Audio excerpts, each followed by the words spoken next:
Here's one from Adrian, and I'm going to shorten the question up a little bit, Adrian. Do you need in-person training experience to be successful as an online trainer? I unfortunately don't have any in-person training experience, and I have too many expenses and commitments at home to work at a big box gym or go the route of working for free at a smaller gym. Ideally, I'd like to be a fully online trainer and use training as a side hustle. While I know my experience will be limited because of this, I just want to know if you guys have seen success going this route, or if I will always be a step behind those who started in person and made the switch, leaning on your experience to help me out in knowing how to get back on track. I appreciate the time you took to read this in advance and any insights/pointers. Adrian. So Mike and I have been like very clear that we think coaching people in person is going to make you a better online coach. And nothing is going to change that.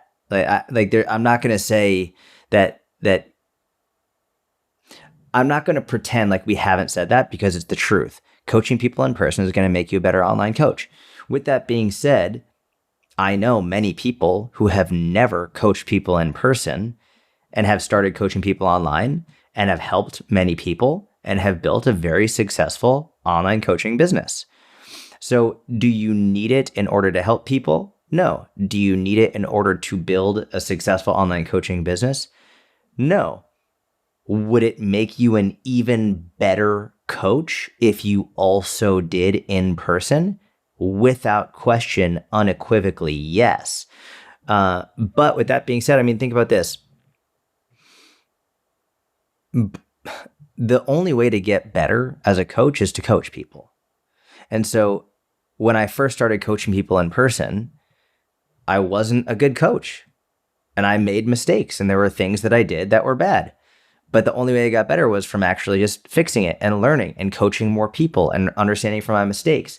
I'm not a doctor by any means, but I believe that I think one of the first rules of I don't know, laws, rules, whatever, is it's something called like do no harm, right? Isn't that like one of the major First, do no harm? Yeah, first, do no harm.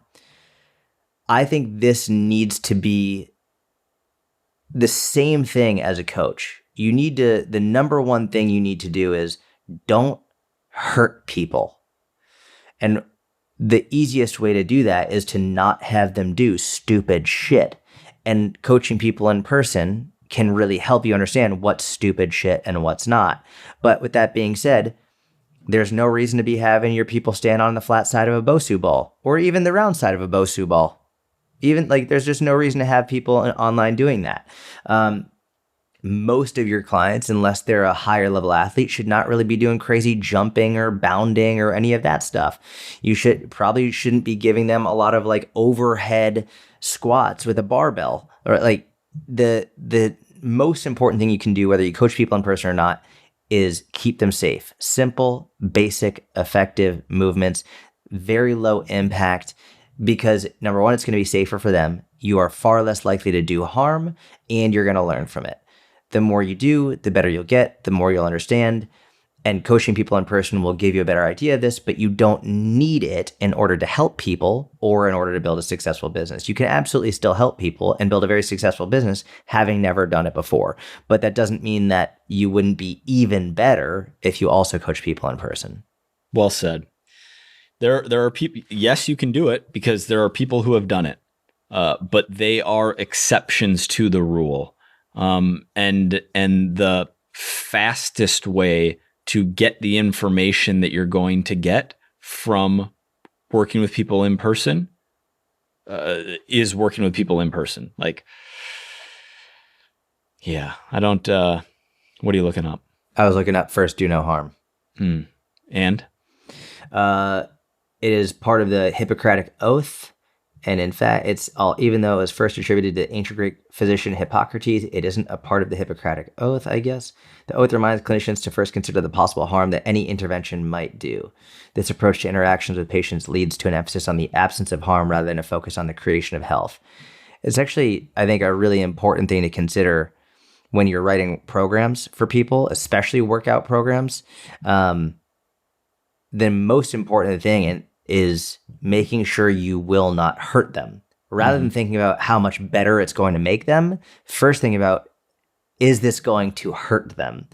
And once you can eliminate, no, this will not hurt them, this will not hurt them, this will not hurt them, then you can start looking at it from the perspective of how is this going to make them better. Anything that there's like a large risk of actually hurting them, not worth it at all. I think, and I actually really learned this when I was interning at Cressy Performance.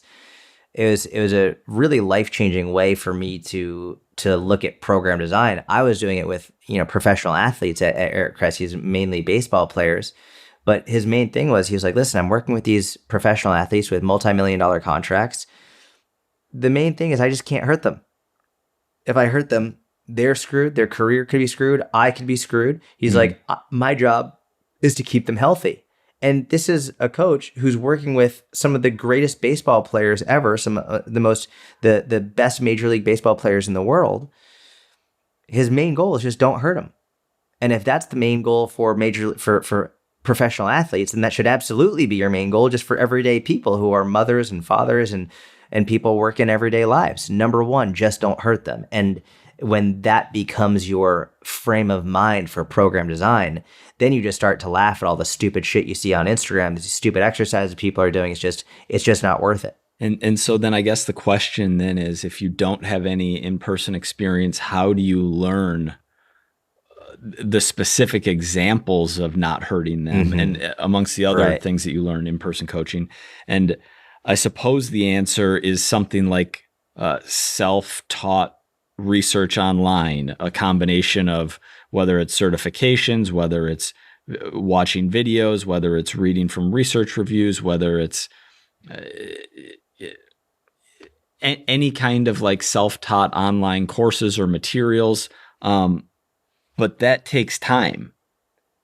So if you're in a position where you're going to invest the time to learn these things to do online coaching, I would replace that with, even if it's 1 hour a week at home, at a home gym, working with a family member for once a week for 8 weeks, and then a different family member. So you get the 16-year-old athlete demo, and then you coach your, husband or wife, and then you get the 57-year-old who has this issue and this issue. And then who knows, maybe you have an elderly neighbor, because I get that time is an issue. And I understand that it's not realistic to get a part-time job at a gym or something along those lines. But I think an hour a week at home working with someone in person is worth 3 to 5 hours a week plus of reading about it or watching videos about it, right? We learn best by doing, exactly, 10, 20. So I don't even think you can even equivocate. It's like, you're learning something different. It's a completely different skill.